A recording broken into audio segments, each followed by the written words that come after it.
Hey guys, welcome back. Ali here, and I'm here with Rahaf, and we are on this podcast journey of adventure and intrigue and controversy, and we're loving it. So the last one you probably heard was us doing this whole thing with the red flags and what things are and aren't red flags. So interesting enough, a lot of the things that we concluded to or came to the conclusion of was that it's communication. It's out of communication or lack thereof. So that's kind of our topic of today, talking about the importance of communication and healthy relationships, or how communication can build healthy relationships. I read a quote the other day, and I just stared at it and I was like, wow. If a relationship felt too good to be true, believe it, because that's what a healthy relationship feels like. And I was like, bam. Yes. And I have a lot of friends that I tell, I'm like, guys, you complain about meeting somebody and it's boring. I'm like, it's not boring. A healthy relationship or a healthy partner is someone who brings you peace. But that's what we mistake for boredom. Exactly. When you have been in so many toxic relationships, Exactly. even in friendships. Yep. You Same know what thing. I mean?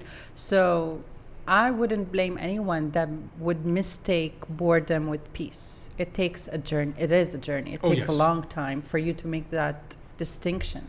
And one of my friends very rightfully gave an example. He goes, Ali, if you've been raised in a house that's on fire all the time, you look for a firework factory, because that's what you think is a relationship, not someone who is peace or brings peace to the situation.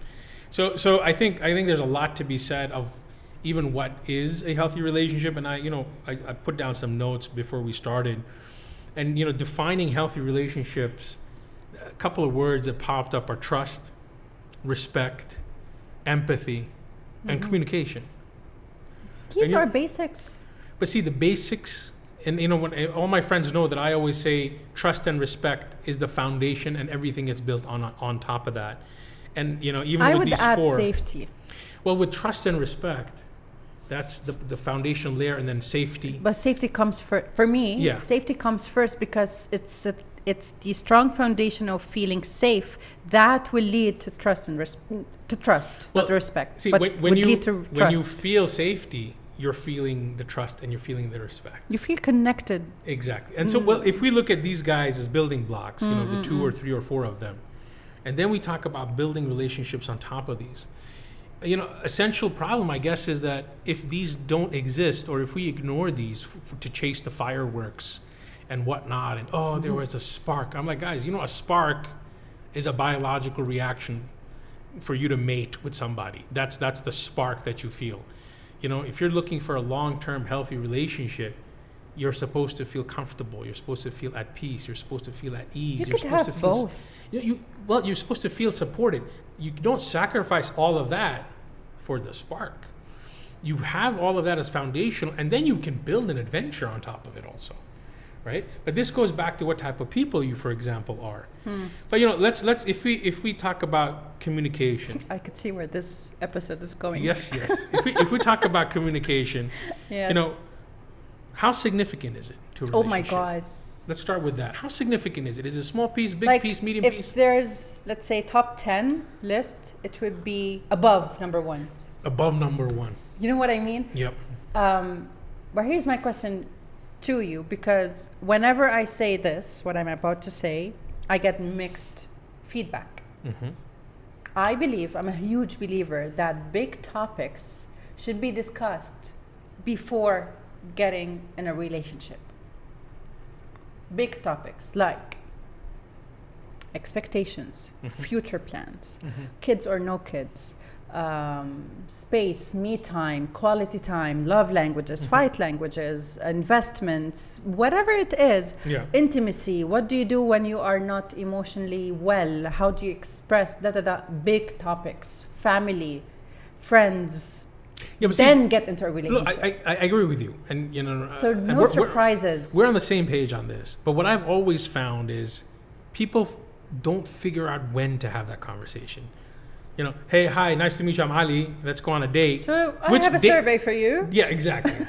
Here's a QR code with a Google form link. Please fill this form. It will take you 15 to 20 minutes, depending on how much thought you put into it. I mean, not on first date. That's come on, yeah. You know, so at what point do you throw this in? Because it depends how connected you are with the person. Well, see, now that's a double-edged sword, right? I'm just playing devil's advocate. Let's do that. Because I've had these conversations with many of my friends. It's a double-edged sword. So what exactly is going on in that scenario that, wait a second, I'm getting to know this person. I don't want to freak them out.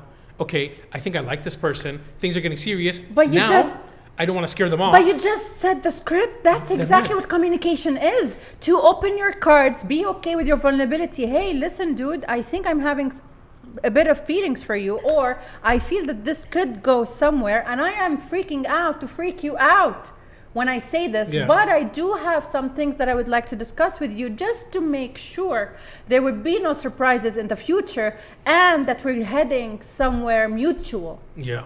But I could be as clear and honest like this. I'm scared because I think it might freak you out. I hope not. But these things have to be discussed. So you don't come one day and say, oh, I don't want kids. But I thought you want kids. Who initiates this conversation, the guy or the girl? It doesn't matter. Ooh, I can tell you a mountain is on the side of the girls will not initiate this conversation. I would. And the guy's side would be I would, because I don't want to waste my time. I don't want to waste his time. And I don't want to be wasting my energy with someone who's going to suck away my energy just because, let's see where this goes. I have no time for that. I agree with you 100%. Unfortunately, that's not where I see everybody else moving in.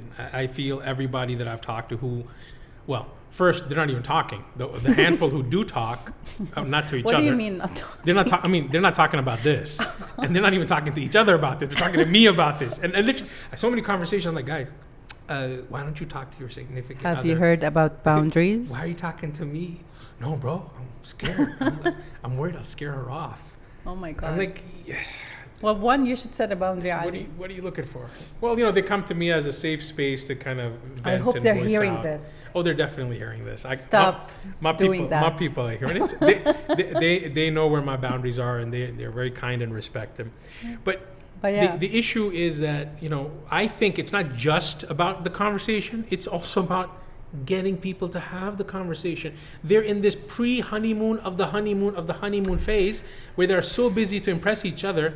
The biggest conversation is flag when we need it. The biggest conversation is, oh, do you think she's gonna like this cologne or this cologne? I'm like, that's okay. We're not gonna belittle anything here. Can we move past? Aren't you guys past this part yet? Like, no, you've been dating for 6 months. We should not be past that. I feel, or I think, and I know for a fact that my next relationship is gonna feel like a honeymoon all the time.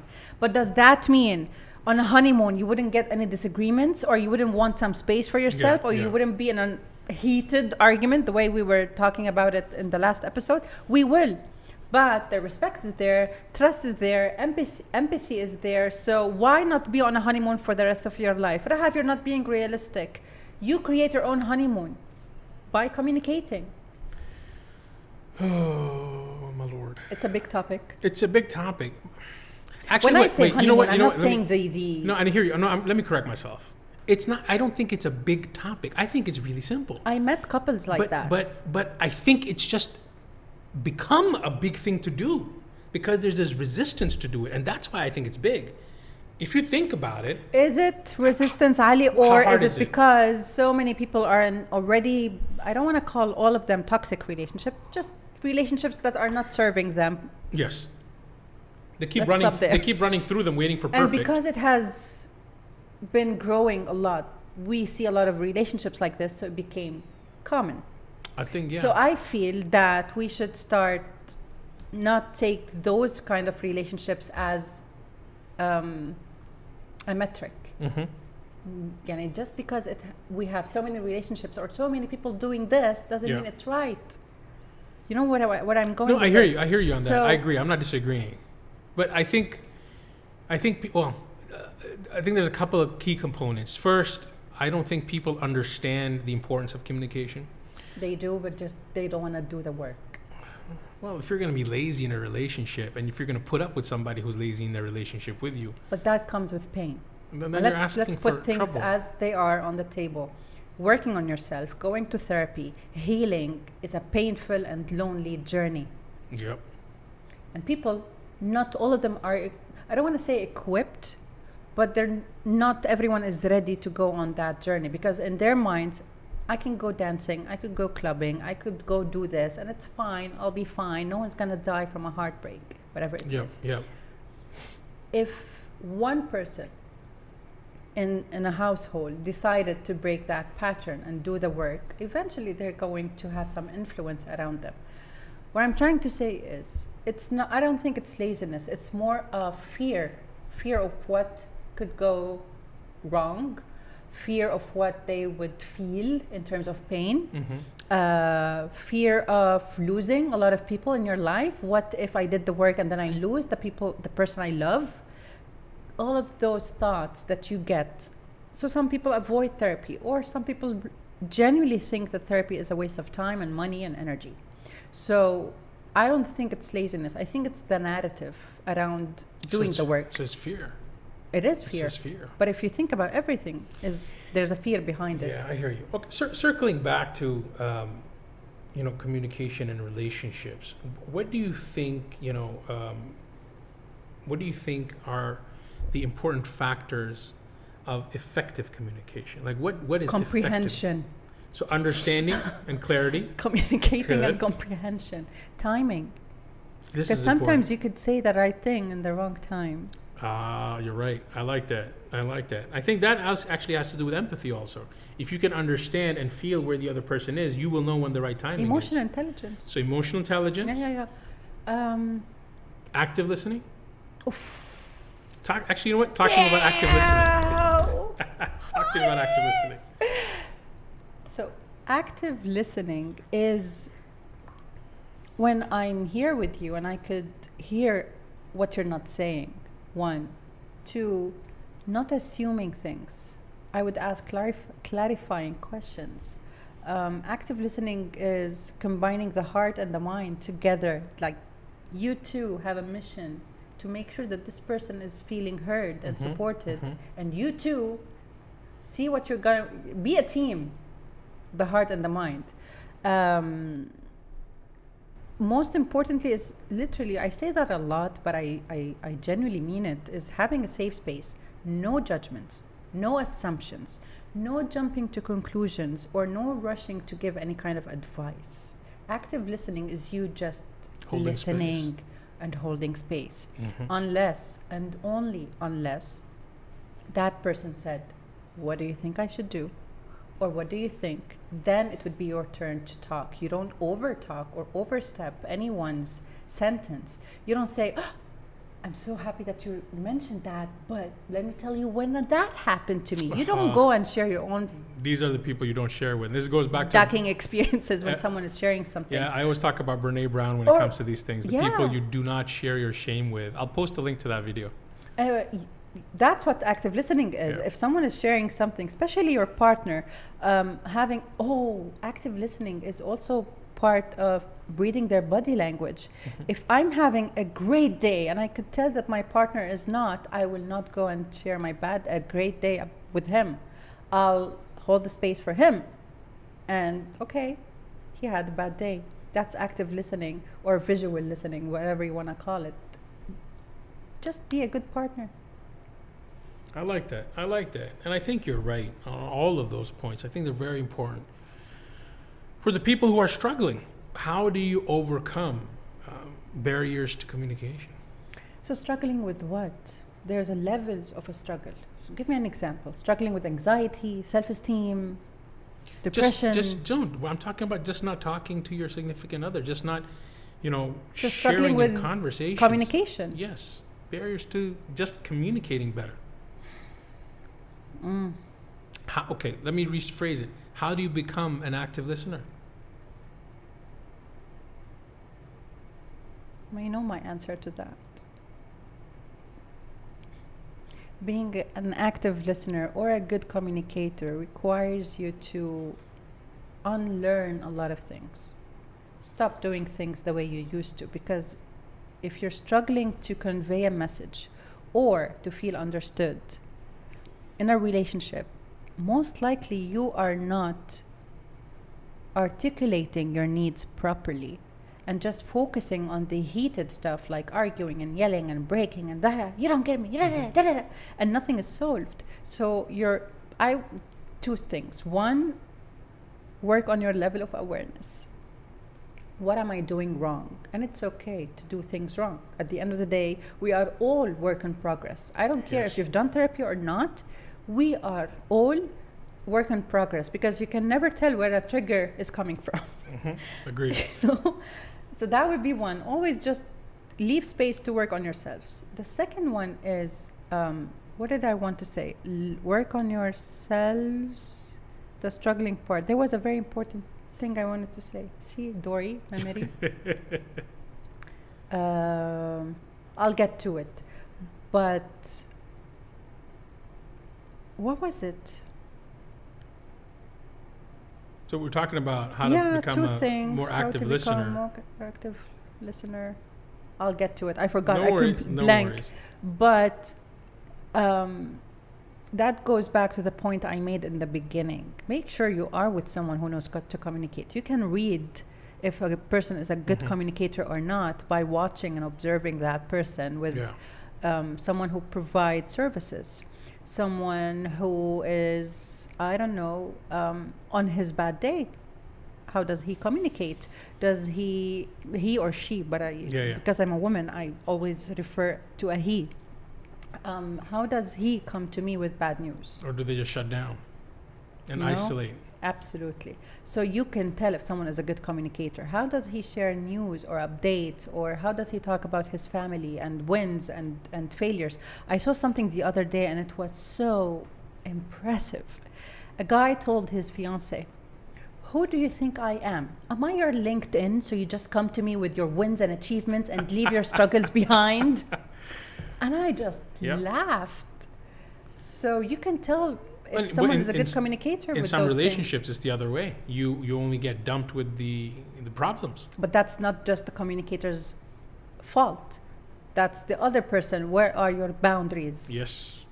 So I think it's a big topic. Like I could talk about this for I really want to remember what I wanted to say. I'll do that. But one of the things, while you're remembering, one of the things that I always talk about, and interestingly enough, this model comes out of data communication. So, and to simplify it, there's 4 components for effective data communication. There's a sender, a receiver. You got to have a sender, you got to have a receiver. And then there's 2 things in the middle. Outcome. You have to have a channel. You have to have a channel of communication. Yes. For example, I can be a sender, you're a receiver. So that's 2 covered. The channel could be, I'm sending a text, I'm sending a voice note, I'm talking to you in person with audio or sign language. So there's a channel. And the third thing is language. You have to have a common language. So if I'm going to speak in a language that you don't understand, I've got the sender, the receiver, the channel. If the language doesn't match, communication doesn't work. So all of these 4 have to be in alignment for it to effectively work. And as simple as that sounds, as soon as I look at this with people, it's the same. You have a person talking, but you don't have a person listening. So you don't have a receiver. You have a person talking in a medium that the other person does not understand how to use. You have a person talking in a language, and I'm not talking about like English Arabic. I'm talking about talking in trying to communicate what is going on or how they're feeling in a way that the other person is not understanding. And then there's frustration, like, okay, well, I didn't want to try communicating in the first place, and now that I tried, it's not effective. So it's not just a matter of communicating, but it's a matter of effective communicating. So the active listener... And having all the factors in place. Exactly. So the active listener is definitely one part of it. But from the sender's perspective, I think vulnerability is very important. You need to be ready to be vulnerable, to share things, and trust in the other person to receive those things, and not mock you or not laugh at you or one-up you with, I have a worse story than that type of situation. And I think what you said earlier is very, very true. People show you who they are. Yeah. Just look. Yeah, that's You true. can see how they interact with other people, and you can extrapolate what sort of communicator this person is, sender and receiver, with how they are in their other relationships and other people that are in and around their lives. But again, going back to our previous podcast, if you already recognize things that are red flags in bad communication, don't magically assume you're going to fix it. And I think, and I hate to say this, I think an early exit strategy in some cases is smart. Not too early. Why do you hate to say this? No, I hate to say this because people think, oh, you didn't give it a chance. I'm like, no, I'm talking about giving it a chance, but I'm not talking about spending a year in a relationship. That's not giving a chance. Sometimes experience speaks, and if you're not going to trust your intuition based on an experience that you had. The other day I saw something that I don't have trust issues. I can recognize patterns. Yes. There's a huge difference. So in that case, if you are in a place or a level that you can recognize patterns and you can recognize what do you not want. Yes. I might be okay with not knowing what I want in a relationship, but I know for a fact what I do not want. Yes. If I smell it or see it, it's gone. It's gone. You know what I mean? Yep. But speaking of a channel of communication, there's one thing I would really want us to talk about. Mm-hmm. Big topics. On WhatsApp. Oh. I think it's interesting. I think it's very interesting that WhatsApp or the texting. I'm against the communication medium that it has provided. I've seen it work both ways, right? And I'll talk about both. The first way I've seen it not work, most of the time I don't see it work effectively, is because there is so much in body language, in tone, in interaction. You can see the other person just by looking at their face and looking at their eyes that how deeply they are concerned about an issue. These things do not reflect in a text message. And it's a two-way thing when you are seated like this. Very much so. And most importantly, no one is in control of anyone. Yes. When I'm having a big topic or a big discussion on a big topic through WhatsApp, either of us could block, stop replying, Yes. or ghost, or say fuck this shit, excuse Yeah. my French, or whatever. Someone is always in control. Yes. But when we're having that, it's much better, and you have a for better sure. opportunity or chance sure. to calm things down, because I don't want to be having a big topic on WhatsApp with someone caps locking me. I'll caps lock you. No, You no. know what I mean? No, I think for most There's no human touch. For most significant conversations, Yeah. WhatsApp and texting is the wrong channel. In a very few, and I'm going to mention this because I know the person who's listening. In a very few small handful situations, I know people who have anxiety and they struggle with having serious discussions in person because they're very fearful of the confrontational nature of the conversation that might occur, and they find that little bit of safety in opening that conversation in WhatsApp.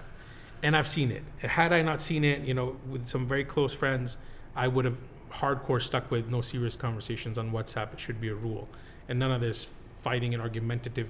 You don't understand what's going on. A small situation gets very quickly blown out of proportion. So overall, I agree with you. I think WhatsApp is not the place for these type of conversations. And quite frankly, if you can't sit in the same room face to face with a person, have these difficult conversations, you shouldn't be in a relationship. Well, because people, when I say people in relationships, the thing that most of them are stuck with, which I used to fall guilty, is me and you versus each other instead of me and you versus the problem or what we are talking about. 100%. So it becomes like a war. 100%. And then people would just go and 3 years back you said this and you said that, I compromised this for you, I lost that for you, and then what happens is that the conversation goes from one place to another, and then a bigger problem gets created, and boom. Well, then it's not a conversation anymore. Broken. You've been collecting ammunition over the But years. that's most of the You've been collecting ammunition to have a fight. That's it. I mean, I have friends, very close friends, and sometimes I'm talking and we get into a heated discussion, and then I pause and then I smile. They're like, "Why are you smiling?" I'm like, "You realize we're not on the opposite sides of this discussion. We're on the same sides. Just because we're sitting on the opposite sides of the table doesn't mean it. So let me help you. I'm on your side. Would you like to come back to your side? Because I'm on your side. And the only reason we're having this is to improve whatever that situation is that you're going through. I'm not against you on it. Why do you, by default, put me on the other side of the table?" But that's kind of like our knee-jerk reaction. We've been brought up in a world where you have to be defensive. You have to hold your ground with whatever is going on around you. I am very known to be defensive when I speak about things. I've worked a lot about toning down when I'm talking or discussing or whatever, but I've also realized that sometimes it's coming from a place of passion or a place of what is the right word for it. Like, I don't get defensive just for the sake of defensiveness. It's because of passion. You have care and So I love got for that. it, I get that. So yes, I do get defensive. But the defensive part is when you're trying to communicate something with someone and they get defensive as resistance. Yes. They lock it. They block it. So there's a line between this and that. I'm really tired of telling people to go to therapy. So how about we try to give them some tips on, you've mentioned something very important, which is the fear of confrontation. Yes. So you're very good in this. What would you advise someone who is afraid to confront? Leave anxiety on the side. They're not people with anxiety. They're just people who brought up as, who I'm talking about. Tips. I think the first thing that you need to do is establish ground rules. You sit for a conversation and you say, listen, we need to have a conversation. There's been something on my mind that has, something's been rubbing me the wrong way. But before we get in there, I want you and me to agree that this is a safe space. We will not raise our voices to each other. We will not get defensive of just trying to prove that I am right or you are right or you are wrong or whatever it is. And you will give me the opportunity to honestly hear me out. That's the person who is afraid of confronting? This person is the person who needs to make a move. Have this pre-conversation before the actual conversation. Because this lets the other person know that, oh, wait a second, this is a serious talk. This is not just something I'm supposed to jump and fight. Oh, okay, I didn't realize how important this was to you. This is what the other person is going to think. I didn't realize how important it's in their head, how important this was for you. I didn't realize that you get worried about having a conversation with. These are all realizations that the receiver didn't have. So if you set it up and say that, look, this is how it's going to work, and you say that, look, if at any point in this conversation, if I feel that voices are getting raised, with no disrespect, I will step back because I don't want to engage in a conversation like that with you. And all of this is coming from a place of care and love. And I've had some very difficult conversations with my very close friends about stuff that the stuff that they were doing was stupid, wrong level type of stuff. There is no discussion. There is no debate about the wrong that they were doing. There's no debate. But in their mind, it was right. And I've approached almost the same way. And I said, look, this is coming. If I didn't care about you as a friend, I wouldn't have this conversation. I would let you do stupid shit. Your life. Not my problem.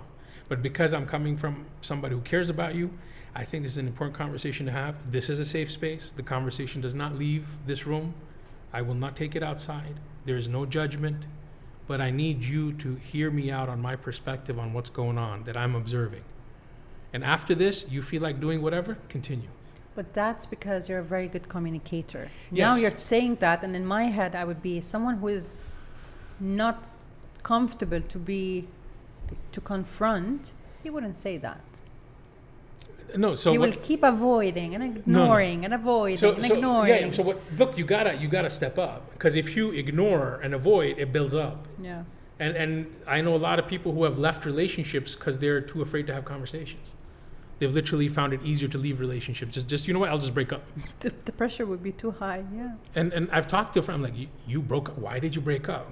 I'm like, that's just a conversation, and that's not even a thing. The issue is not even an issue, but you made it an issue because you weren't ready to communicate about it. So I think the fundamental thing is to have a pre-conversation, to lay out how the conversation is going to go, what the expectations are, so both parties are now on the same table, on the same side, and there's an expectation of, hey, you need to listen. I'm not just telling you I had a bad day. This is leveled up. We need to have different conversations about, and these could be conversations about anything. This could be a couple wanting to discuss financial things. Which is one of the very tough things to discuss. Yeah. This could be couples wanting to discuss intimacy things. Again, very tough thing to discuss. Or even if they want to, for example, want to have children, or when they want to have children, or how many children.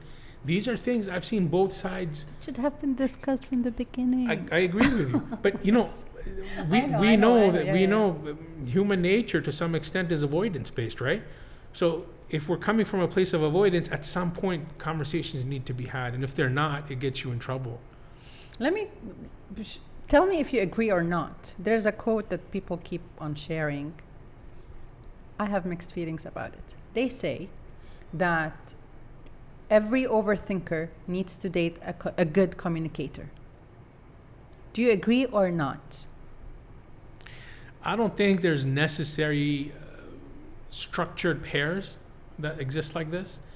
I think certain types of people work great with other types of people. I've seen highly introverted people, coupled up with highly those extroverted are different, people. but I'm for just giving people an who example. overthink. But even when it comes to, for example, overthinkers or people who overstructure, whatever, I have seen all combinations work, and I have seen all combinations not work. And So why? and communication. The ones who communicate work. The ones who don't communicate don't work. In business, we have all sorts of every few years new research and new analysis pops up. And they say that ADHDs, people who have ADHD, do this and this particularly well. They pair up really well as a startup founder in a company with people who can help with structure and organization and larger things. And this is a great team. Okay, could be, but not necessarily and not always. But I have almost always found the underlying problem of when there genuinely isn't a problem, but has become one, is there wasn't any communication involved, right? So if you talk about this type and this type, it's a matter of communicating. So many couples. Oh my goodness, this is one of my favorite examples. And we do this also. Let's go eat. No. Don't ask me. Don't ask me. But here's the thing. I already gave you a heads up from the beginning of our friendship. Which is Don't fine. make me choose. Which is fine. So I communicated. Which is fine. But I want to share another But story. I will always still ask out of courtesy. And if you still come back to me and say, oh, you pick. Okay, no problem, I'll pick. But I will never come from a place where I say, hey, we're going here. Such a man-woman thing. Yeah, I wouldn't go and say, oh, we're going here to eat. Even though I know that you have told me. And But I know want to that- share a story that could have went really to a bad place. But because we communicated, or I initiated a communication, you're smiling. I think you know where I'm going with this. So there was a time, I don't know when was that, a few months back, I was going through that would be exaggerating, but I was going through a bad time, and we were supposed to meet, and I sent you a message. Hey, I don't want to cancel last minute, but here's what's going on with me. We could either reschedule, or we could still meet, and your reaction to that message, and I sent it to you, and I was like, oh my God. But I don't want to lie. I don't want to make excuses, because I know that at some point with my Dory memory, there will be a day when I'll be caught up with that lie. Oh my God. And your reaction was like, thank you for letting me know. I got you. Yeah. Let's still meet. And blah, blah, blah. And I was like, if everyone did this, it's gonna feel uncomfortable at the beginning, but then it's gonna make things easier. It will strengthen the connection and the bond. And from that moment forward, I don't think there has been a situation or a moment with assumptions or misunderstandings. Nope. Disagreements, yes. Oh, yes. But no. Of course. To me, disagreements to me are healthy, because it tells me that you are comfortable bringing a difference of opinion to the discussion. Oh, yes. Because if you're not comfortable doing that, that means this is not a safe space. Or I could be a people pleaser. In which case, both don't work. Yeah. No, but the particular example that you mentioned, and 100% you're right. Had you not communicated, you never would have gotten the response. If you or don't, maybe it would have affected our friendship. Oh, it would have, because if you had not communicated that particular situation and you would have gone with one of your tangents, now we would be working off the tangents. So the fact that you communicated it and I gave you a straight up honest response that no problem, this, we're good to go, And what that does is that establishes a build up on the trust, a build up on mutual respect. And now going forward, anytime this sort of situation or anything close to it, your brain won't even think. But we both are good communicators. Well, yes. I'd like to believe that I am one. No, you are. So this is why I'm saying it works well. Imagine the scenario with someone who doesn't communicate. See, this gets tough. So if this was a scenario that you had to talk to someone who doesn't communicate, well, let's swap places. If I had to have this conversation with somebody, given the situation, that I know that this other person is not maybe perhaps a good listener and may not understand, it would be a big decision for me to most probably not have that conversation. Yeah, same. I would have just avoided the situation through an excuse. Is it worth my energy? Because in my head, and it's really funny, the questions I ask myself sometimes in my head, the conversations. Oh, if you could see the conversations in my head, so funny. We should have an episode on that. Oh, this is Combine both voices. Podcast might get shut down.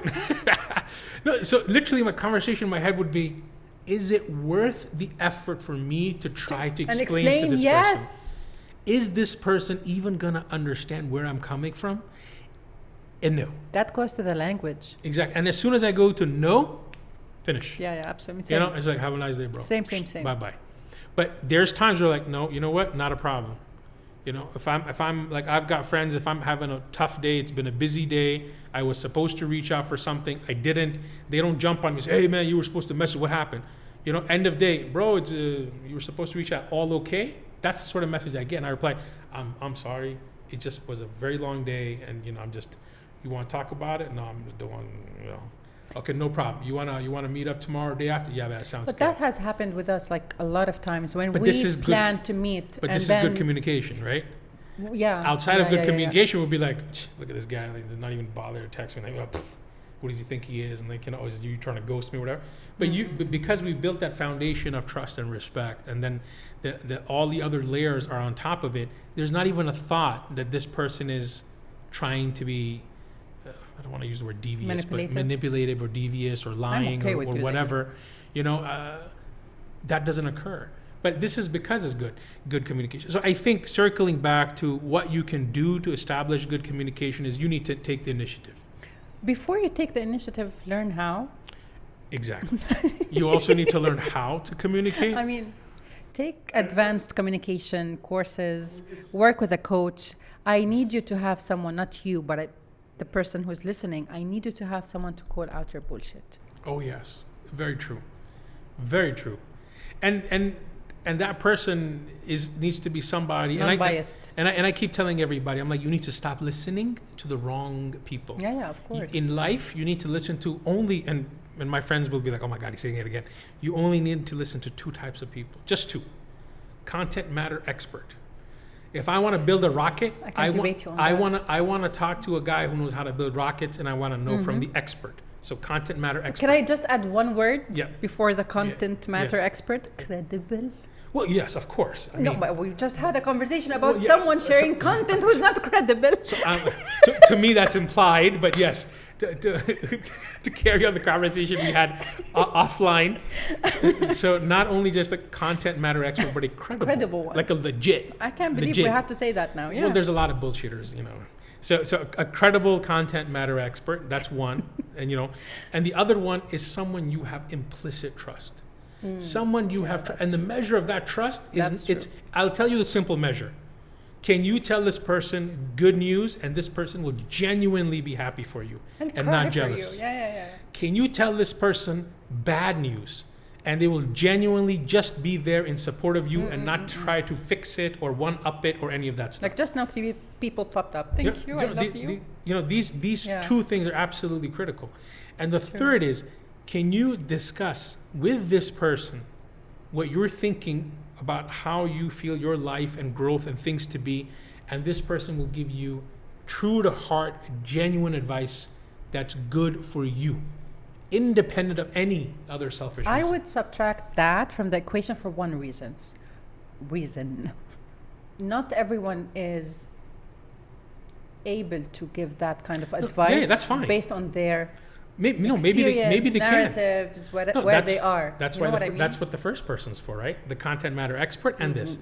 Because you could. I have friends who come to me, very close friends, that are like, Ali, this. I'm like, bro, I don't know. I can't answer that. Yeah. You know, I can't. So I have more often than not, I'm very comfortable admitting when I don't know something. And when I do know something, I say, look, in my humble opinion and my research, A, B, C. When Ali says, in my humble opinion, it's not very humble. What can I tell you? Thumbs up if you agree. What can I tell you? There's now that we're dropping pearls of wisdom. There you go. Audience, listen up. There's the right way. There's the wrong way. And then there's Ali's way. You know, and then what was the other thing? This other thing I really liked. I don't use it that often. The best way to learn is from somebody else's mistakes, so you don't make those mistakes. The second best way to learn is from your own mistakes. And the best way, like Ali, don't make the mistakes. Oh. Too much? Too much too soon?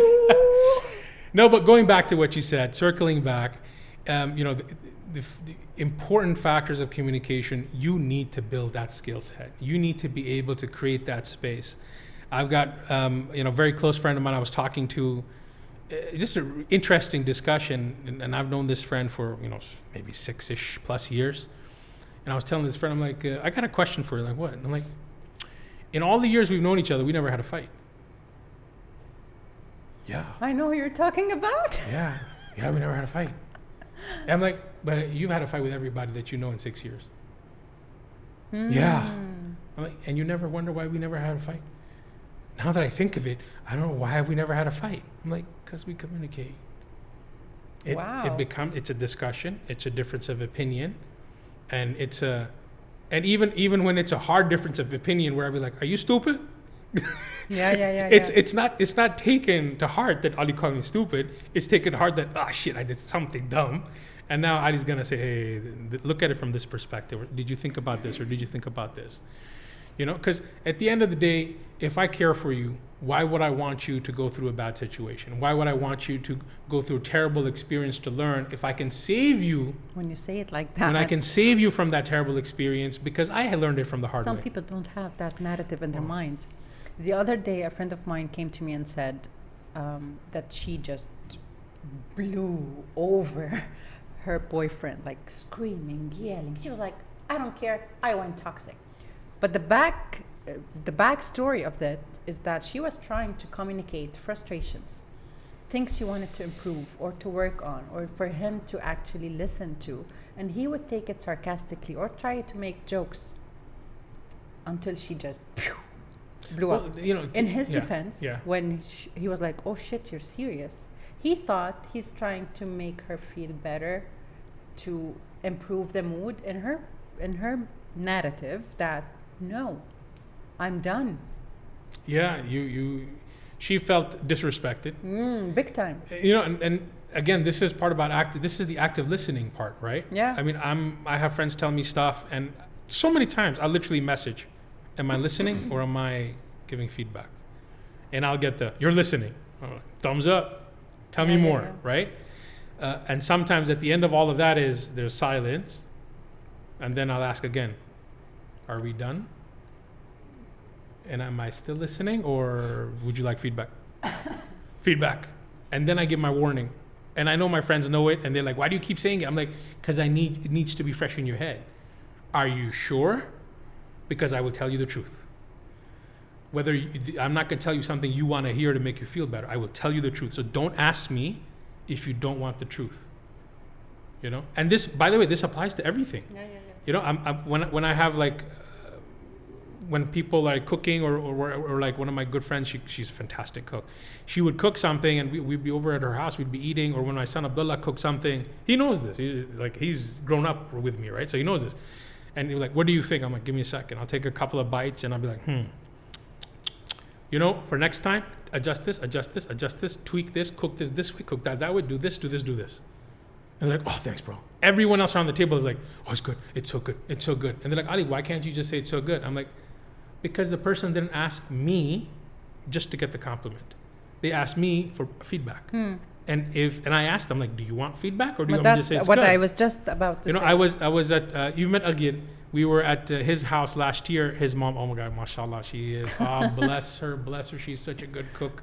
I ate so much, I had trouble breathing. I couldn't walk. It was so much food I ate. Of course. And I remember... and then he had dessert afterwards. Oh, of course I did. And she had cooked something, and then she asked me how it was, and Agid was translating for us.